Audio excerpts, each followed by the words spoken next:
강아지가 이제 12살짜리 2.2kg 네. 여자 강아지인데 네. 너무 예민하거든요. 네. 그래서 이제 애견 놀이터를 지금 다쓸수 있나 해서 몇 번 시도를 했는데 전혀 다른 강아지는 옆에 놓아도 물어가. 뭐 안 되겠죠. 그러면 혼자 그냥 그럴 집에서 수. 크는 게 맞는 건 걔는 그게 나아요. 그냥 혼자. 네, 걔는 이제 영물이에요, 영물. 13살이면 영물이에요, 영물. 걔는 혼자 노는 게 아니라 사람 품에 늘 안겨. 그거는 이제 보호자분이 항상 그렇기 때문에 그게 마음의 안정감이라고 생각해요. 그러면 그냥 다른 개하고 같이 노는 것보다는 혼자 있는 게 나으니까. 근데 그거는 걔한테는 부담이죠. 예. 장시간을 그렇게 안 했는데 지금 당장 뭘 하래. 그러면 이게 나한테는 부담이죠. 그래서 이건 보호자분이 너 이랬으면 좋겠는데 라는데 몇 번 시도를 했는데 안 돼요. 그리고 걔네들은 이미 영물이에요, 영물. 13살이면 이미 거의 뭐 눈치밥이 장난이 아니에요. 예. 그래서 그리고 또 통상적으로 이게 보통 2.2kg면 대부분 있는 게 요크샤 테리어라든가 이런 애들. 네. 포메라이안은 더 안 돼요. 걔네들이 화병이 많아. 네. 네. 걔네들이 화병이 많아요. 네. 포메라이안이 유전적 구조로 제일 좋은 강아지긴 합니다. 잘 안 아프고. 네. 실제로 다 좋은데 모든 유전적이 여기에 문제가 있어요. 화병이 많아. 네. 그래서 이게 뭐 하면 울컥하고 막 이게 어떤 애들은 폼에도 얌전한 애들은 엄청 얌전하거든요. 근데 한번 이렇게 하는 애들은 굉장히 공격적으로. 그래서 걔네들이 좀 화병이 많은 애들이에요. 근데 그거를 어릴 때부터 교육이 어떻게 되는지를 정확하게 인지가 안 돼서 이미 13년이라는 세월을 살았잖아요. 작으니까 그쵸. 대부분 그래서 이게 애들이 이미 그거는 고칠 수가 없어요. 고치기도 힘들지만 그 고친다는 것 자체는 걔한테는 또 스트레스를 많이 줘야 되는 입장이기 때문에 대체적으로 그거를 조금씩 멀리는 할 수는 있죠. 약간. 이제 언니 집 강아지가 되게 순하거든요. 네. 그래서 한 번이 같이 해보려고 해도 보호자분이 안고 있으면 더더욱 안 돼요. 내가 물가가 그러니까 보호자분이 내가 있잖아요. 내가 이미 채식 강아지 우리 한 5배, 10배 되는 강아지한테 비교해봤으면 걔는 상관없어요. 보호자분이 아니면 누구한테든 사자한테도 덤벼요. 근데 내가 지금 믿는 구석이 있잖아요. 근데 이게 내려놓잖아요. 그럼 대부분 얌전해져요. 그래서 대부분 보호자분들이 오시면은 이렇게 대부분 보호자분이 오시면 강아지를 이렇게 얼굴로 내미시는 분이 제일 많으시니까 이게 병원 오면. 근데 항상 저는 얘기해요. 뒤로 주세요. 안 보이게 해주세요. 이렇게. 안 보이고 제가 탁 안는 순간 얘는 일단은 조금 발버둥은 좀 치되 문 닫고 나가서 안에 있으면 좀 덜해요. 애들이.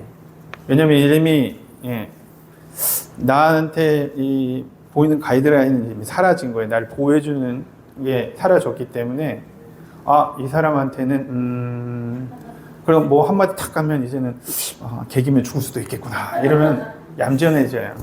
근데 이게 13년이 되면은 애들이 그거를 또 이미 각성화돼서 내 머릿속에 그래서 그게 쉽게 좀 잘 안 되고 심지어 너무 심한 애들은요 병원에서 입원시켜놨는데 지 혼자 이게 넘어가는 애들도 있어요. 지금 화병에. 진짜 있어요. 화병에. 그래서 이거를 감당이 안 돼요. 실질적으로. 사장님 이야기할 때 손을 움직이는 거 보면 그냥 물어보는 그게 이미 얘한테는 현실적으로 되어 있는 형태가 많아서 대체적으로는 조금씩 이렇게 떨궈서 얘기를 해주시는 게 좋아요. 근데 얘가 이제 제대병원에 한 70일 입원해 있었거든요. 네네. 그러고부터는 손에 대한 게 아무래도 많겠죠. 오면은 병원에 입원하면 이렇게 잡는다거나 보정을 한다거나 뭐 이렇게 해서 그거에 대한 트라우마들도 굉장히 많고 아마 그런 것들에 인해서도 이게 그리고 보호자분하고 떨어진 또 시간도 있고 그래서 이게 더 많이 그런 게 나타나는 경우도 있어요. 근데 그거를 굳이 네, 강아지한테 굳이 그걸 하지 마시고요. 되도록이면은 그냥 좀 산책도 좀 많이 시키시고.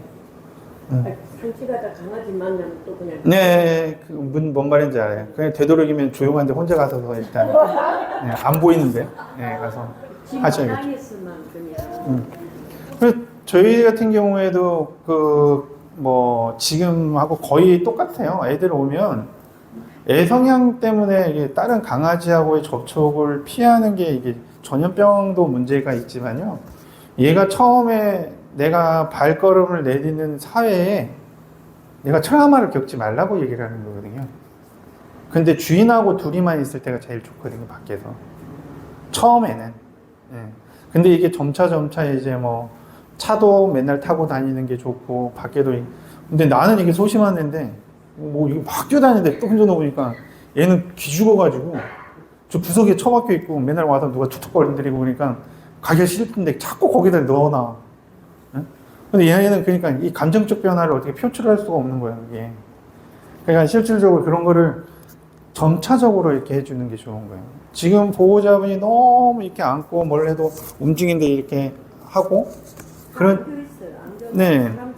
네, 그렇게 하는데 뭐 옆에서 막 하는데 막 물고 그러면 잠시 조금 이렇게 그렇게 하면은 가둬 놓으시는 거야. 그냥 가둬 두시고 가만히 보고 훈련할 때 가장 중요한 게 있어요. 보호자분들이 좀 이게 대부분 훈련할 때 가장 중요한 게 무시하라는 단어를 제일 많이 하는데 무시하라 그러면 보호자분들이 지할 일을 해 막 이렇게. 걔 강아지 짖는데 막 지할 일을 막 응? 왜요? 난 무시하고 있잖아요. 그래서 난 안 봤어요. 그런데 무시하는 게 가장 중요한 건 보는데 아무것도 안 하는 거예요. 봐줘야 돼요, 애를. 예. 보는데 아무것도 안 해요. 뭔가 이 주인이 액션을 쳐야 되는데 안 해요. 그게 타이밍을 노리는 거야. 그래서 얘가 얌전히 있어?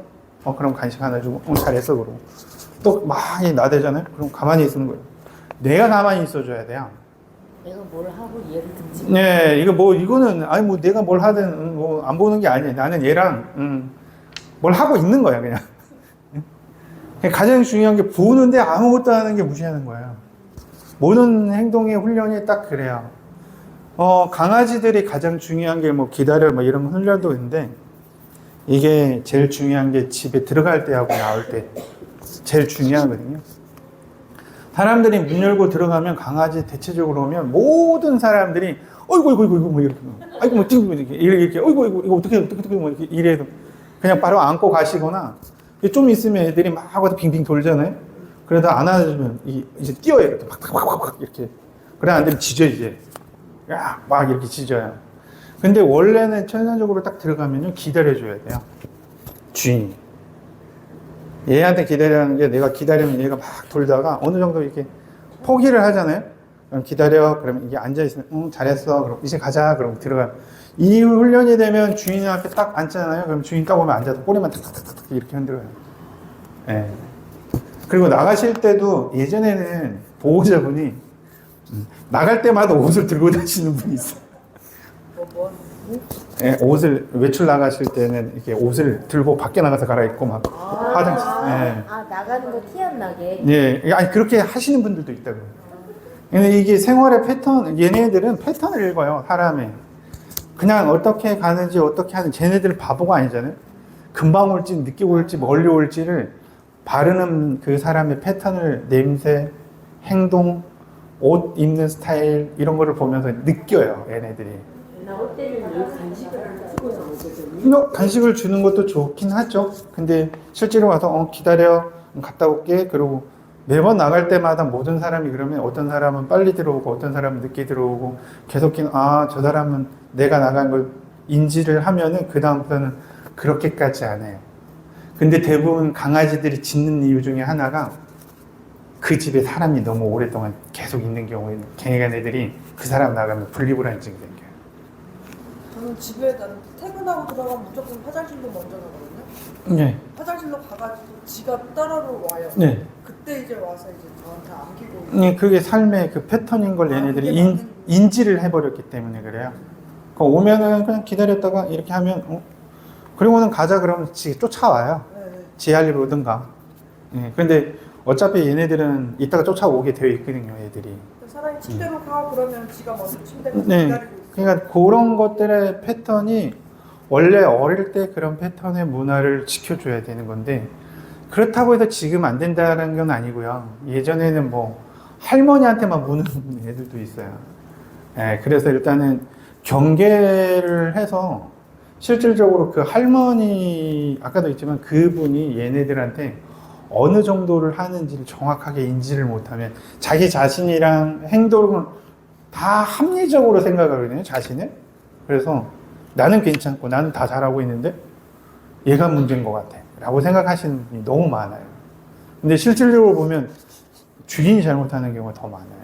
예. 그래서 그럴 때는 살짝 이렇게 뭐 얘가 좀 너무 문다 그러면 살짝 격리를 시켜두시고 또 안 한다 그러면 또 빼주시고 격리시키고 이거를 이게 과감하게 해줄 필요는 있어요. 이거는